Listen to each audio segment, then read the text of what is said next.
According to a recent study by the CDC, obesity rates for people with disabilities are 58% higher than for people without disabilities. Tonight, our guests are two people who have taken action toward a solution to that problem.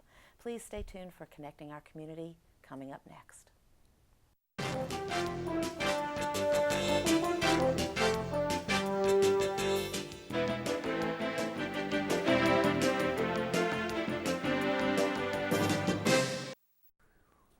Hi, I'm Pat Shoemaker. Welcome to Connecting Our Community. Our first guest this evening is Jared Seener, and he is the Executive Director and founder of S.P.I.R.I.T Club, which is fitness for all, and with him is Sam Smith, an assistant trainer with S.P.I.R.I.T Club, and the first person that Jared hired. So welcome to the program, both of you. And first of all, Jared, tell us what S.P.I.R.I.T Club is and what makes you different. S.P.I.R.I.T Club is a fitness organization, and thank you for having us. It's great to be here.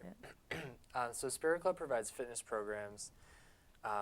Basically, the purpose is to provide fitness programs for anybody who needs them. And while there's a lot of gyms that exist, not a lot of them really support the needs of people who have disabilities. And what makes your gym different? Do you have lower bars or less weights, or what is it? Yeah, that's a good question. Probably the main difference between our gym and other gyms is that we really we have trainers who are oriented to know how to work with people who have disabilities, and we put a lot of effort into developing programs that really support those people's needs. And how did you get started? Were you a fitness trainer for people without disabilities first, or did this start? Yeah, I used to work, after I graduated from University of Maryland, I got a job at Sport and Health in Northwest DC, working as a personal trainer. And I also was working at the Jubilee Association, working as a support counselor for adults with developmental disabilities. And it was two very different jobs and two different fields, which really interested me because coming out of college, I didn't know really what I wanted to do. So I wanted to get experience in two areas that really interested me, one in fitness and exercise, and the other in social work. And I graduated with a degree in psychology, so I really wanted to kind of learn more how I could help people mentally and emotionally. But just doing one or the other never really felt like I was getting everything that I wanted to accomplish. So working as a counselor for people with disabilities and as a trainer at a gym really helped me connect the dots and realize the need that exists to provide fitness opportunities and health programming for people who have disabilities. It's just to connect the dots. Most people, I think, don't even know that there are dots there that need to be connected, because I think people have an idea of people with disabilities as people who can't or don't want to participate in group activities or exercising or being fit. And so do you have a lot to overcome with that? I mean, is that a true, or is it a bad stereotype? Well, I think it's a stereotype, because I would say that people with disabilities are no less likely to want to work out than people without disabilities. Most people in general are really turned off by the idea of exercise, and that exists among people with disabilities, but I wouldn't say any more so than people without. You know, I really found it almost to be the opposite. When kind of the idea was presented to provide a fitness program, and initially it was for the people who I was working with at Jubilee. There was really a lot of buzz about it, and people were really excited. And I think it was because those people didn't really have that opportunity elsewhere. You know, where you and I might not get excited about exercise because there's a gym on every street corner where we could go do it. A lot of people, you know, who I was working with in the disabilities community didn't have those opportunities. So of those people who were interested in fitness, it was a really important opportunity and an exciting opportunity for them to have a program that was designed for them. Yeah. And how did you meet Sam? I met Sam when I was working at Jubilee. I brought up the idea to my supervisor there to offer a fitness program.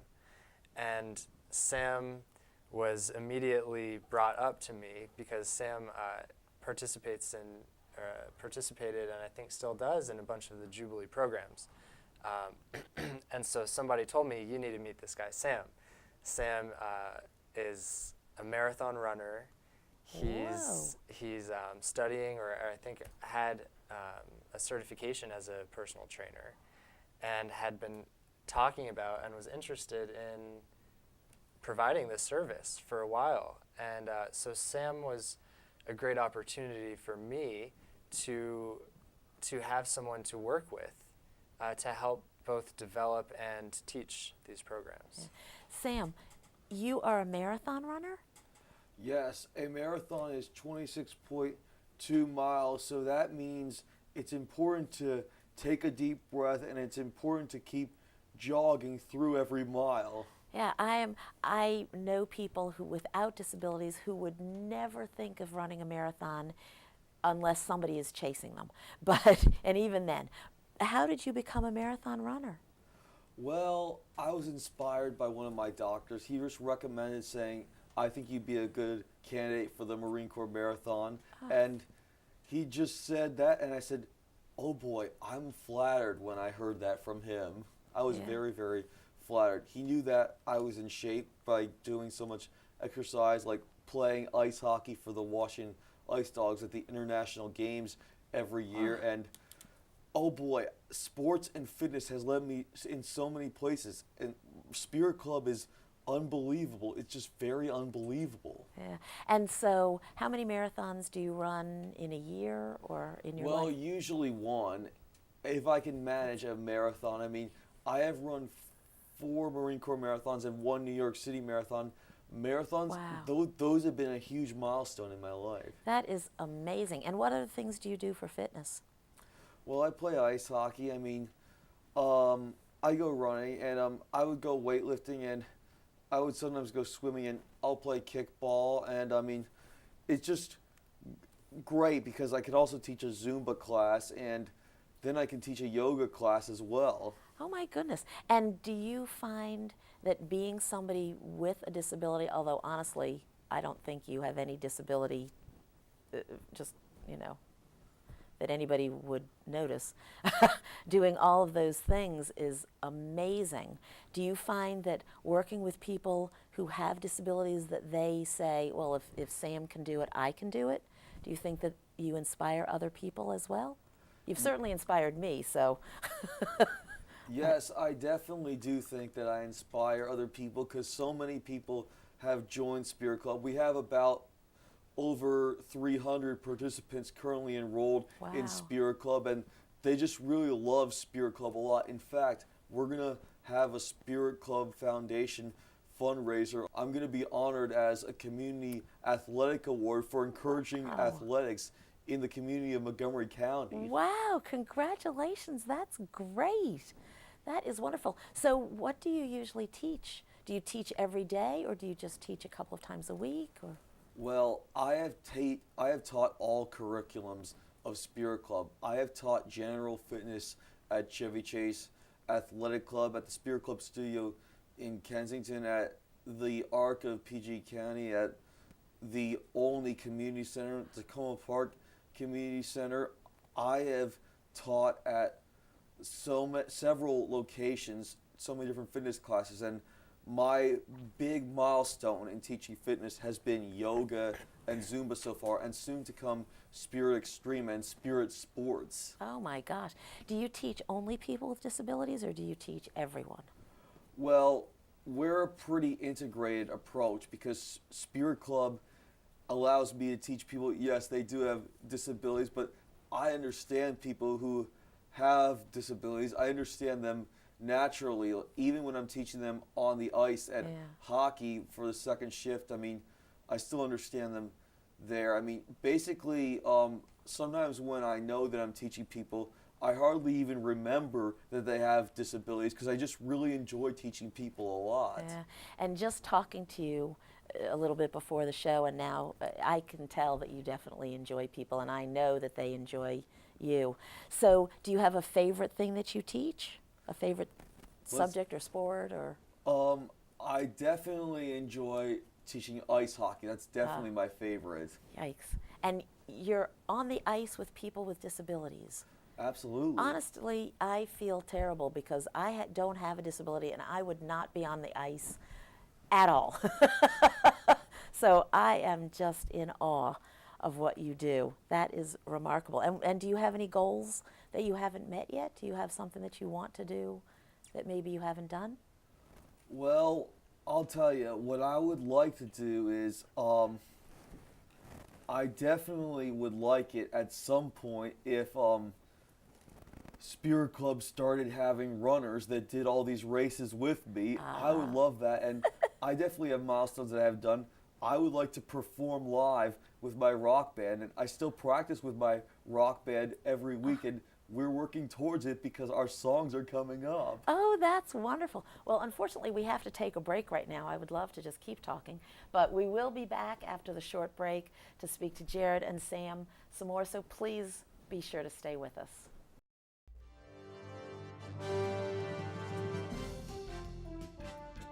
When you donate goods in response to an international disaster, it's expensive. They have to cross the sea, pass through customs, be inspected, sorted, then finally delivered.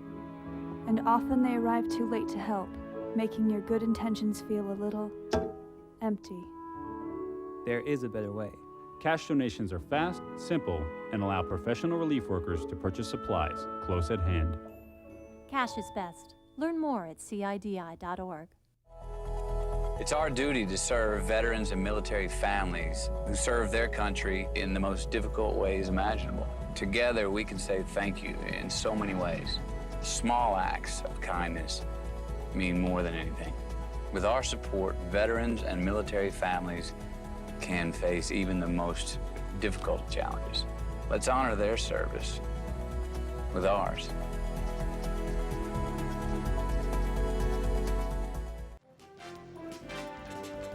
Hi, welcome back to Connecting Our Community.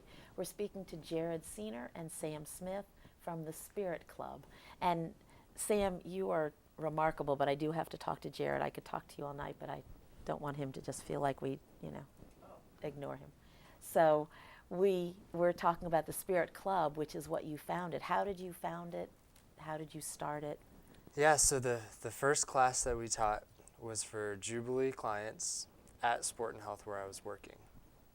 And I got Sam to come help me teach it, and Sam's roommate at the time, Justin Freevert, also came, and we came up with this program together of exercises that we thought people at Jubilee who have developmental disabilities would enjoy and would be capable of doing.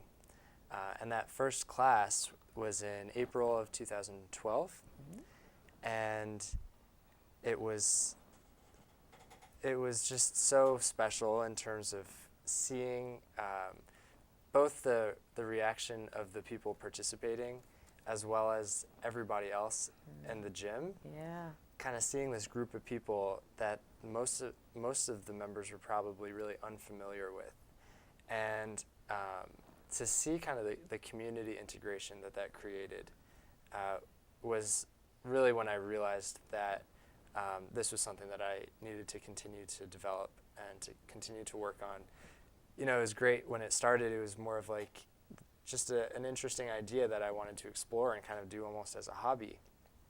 And I'm, very blessed with how it's turned into an actual way to make a living, and it's expanded into a service that we're working really hard to develop into something that can be replicated and expanded, hopefully, to every community that has people with disabilities who are looking for fitness programs that don't have existing programs that are right for them. So, that growth over about 2.5 years has been awesome. As Sam mentioned, we're offering classes. Our main studio is in Kensington, and that's where we do a lot of group classes, yoga, Zumba, general fitness, and a lot of personal training, partner training, tons And of what's tons of partner classes. training? Partner training is one trainer and 2 members. So like we just had 2 guys who were doing personal training, and we kind of realized that they would be good together. And coming into it, they were doing personal training because the idea of a group class was a little bit intimidating. You know, a lot of people who have developmental disabilities are not particularly comfortable in social settings. So moving people from personal training into a partner training dynamic is a really pretty cool part of what we do, and a big success, you know, when we're able to do that, because now it takes 2 people who were doing personal training because they weren't comfortable working with others, and getting them one step closer to being socially comfortable. And that's what I was going to ask. Have you noticed not only a physical but a mental breakthrough or an advance based on starting with the physical and then moving into other areas of their lives? Yeah, I wouldn't even say starting with the physical. I mean, almost starting with the social. You know, it takes a couple months of a fitness program to really see or feel the physical impact of it. But the social and emotional impact is even more evident. You know, we've had people who come in to a class and walk right out. You know, or people who even come into personal training, back turned to the trainer, you know, don't want to do a thing, and you know, hardly last 5 minutes in there before wanting to leave, to going through a full personal training session, to going through partner training and meeting someone and working with them into a group class of 10 people. So that's probably even more of a noticeable impact, is how people respond kind of emotionally and socially.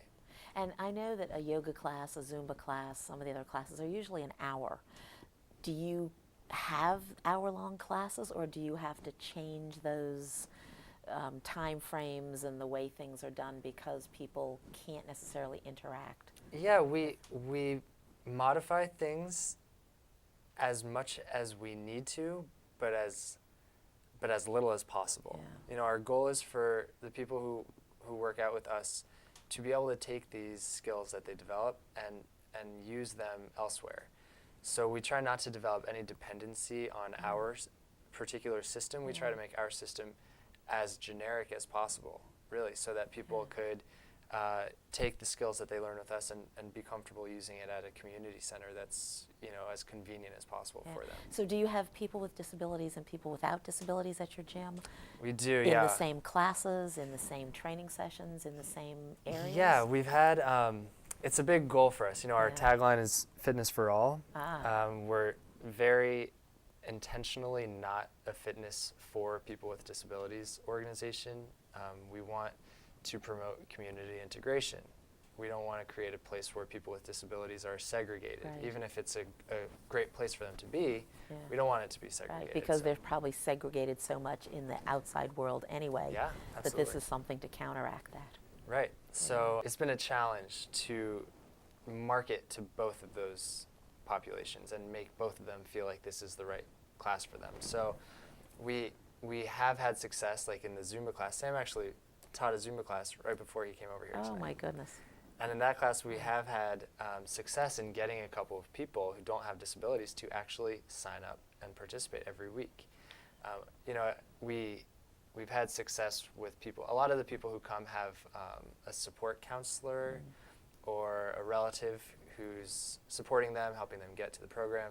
So that's been a good market for us, is getting those people to actually, you know, because they get to come in and they see that our instructors are not overly modifying this stuff. I mean, myself and the other trainers who work at S.P.I.R.I.T Club have all taught people who don't have disabilities at your generic gym, you know, and we have the orientation and the ability to train anybody. So yeah, it's becoming more of an integrated program. So 2 quick questions. How do you market, or how do you get members? How do you let people know that you exist? And then I'll ask you the second question after you answer that. Yeah, marketing, you know, it's tough, but there's a lot of good resources. We go to a lot of resource fairs, there's a lot of special needs resource fairs where providers will go and offer, network Different and market their services and services. And so we always have a really good time at those.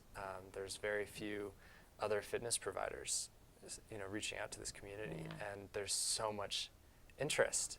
There's all these parents walking around looking for services, and we're very fortunate to have created one that is in really high demand. And how do people pay for this? Is there a program? Is it donations? Is it a public service payment or something? So so people could either pay out of pocket, or what Sam mentioned before is the S.P.I.R.I.T Club Foundation, which is a really, really exciting development. We just got a 501c3 nonprofit status in a separate organization, the S.P.I.R.I.T Club Foundation. And the purpose of that organization is really to raise money to provide resources for people with disabilities to improve their health.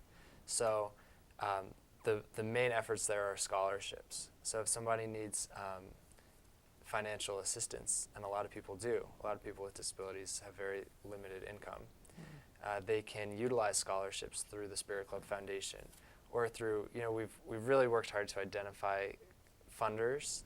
The ARC of Montgomery County has a respite funding kind of branch, and so people can utilize funding through there. LISS, LISS, offers funding, and so we've kind of worked to hook up with these funding sources so that people can utilize their outside funding for S.P.I.R.I.T Club programs. And if somebody watching wanted to donate, do you accept donations? Yeah, from absolutely. People, or does it have to be foundations? No, yeah, anybody could donate. The S.P.I.R.I.T Club Foundation is spiritclubfoundation.org, so it's separate from the S.P.I.R.I.T Club website. And you take donations of any size, I would imagine? Any size. We'll take it. Big, little, you'll take it. Yeah. Okay. I mean, $25 is the typical scholarship for people participating in S.P.I.R.I.T Club or other fitness programs. It's like a monthly scholarship, and that's almost half of the fee. Oh, that's so great. yeah, a $25 donation is going to give somebody who has a disability, who has low income, the opportunity to participate with a really significant discount. Yeah, that's wonderful. We just have a couple of minutes left, but could you just demonstrate maybe one or two just quick moves that you might show as a modification for somebody with a disability or without a disability? Yeah, sure. The real market that we've tapped into is people with developmental disabilities. So a lot of people with developmental disabilities don't really necessarily register verbal instruction or even visual instruction. So if I were to say, Pat, raise your hands up as high as you can, that may or may not sink in to the people we're working with. So one of the main things we do is kind of find these visual cues or physical indicators for them. So like if I was working with Sam, and Sam would have trouble responding to that instruction, we'll use our hands, and I'll say, Sam, can you reach up and touch my hand? So if Sam's not going to know to reach up on his own, he'll look and see my hand, and we just have so much success, working to get people to really kind of respond and have this collaborative movement with their trainers. Well, this has been a wonderful show. I want to thank both of you. I hope that everybody has just enjoyed spending this time with you as much as I have. You can, for more questions, visit the website spirit-club.com or call 303-883-4364. You can always get the links to information discussed on this program by going to the Connecting Our Community blog on the mymcmedia.org website. And I'd like to just thank Jared and Sam again, and everyone watching at home. This has been a great show, and I hope that you get lots of good publicity because you certainly deserve it. You're doing a phenomenal job. So thank you all so much for watching Connecting Our Community, and we hope to see you next time.